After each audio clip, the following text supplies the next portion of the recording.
Welcome to Kenton Teaches. Enjoy the video. You have the essentials ready: Circle v3, X installed, and a calibrated in Vivo T3 dataset.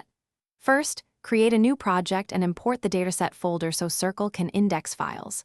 Once imported, let the software finish initial indexing and metadata extraction. This produces thumbnails and timelines. Make sure sample rates and timestamps match your instrument logs.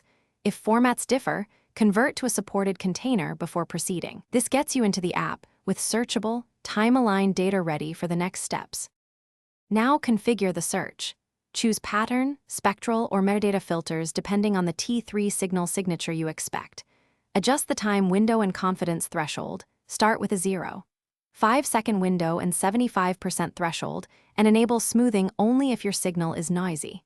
Once configured, run a preview search on a short, representative segment to validate that hits match expected features.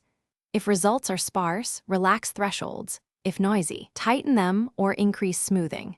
This careful middle step ensures efficient. Run the batch search across the full dataset and export results as CSV or JSON for downstream analysis. Review top hits in the timeline viewer, play raw segments, and annotate verified events so you can track ground truth. Once satisfied, save the project snapshot and exports.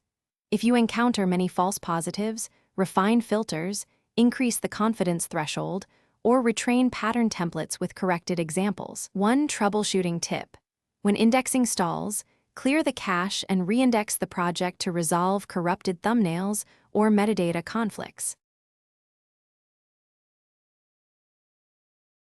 Thanks for watching. Please subscribe if this video was helpful.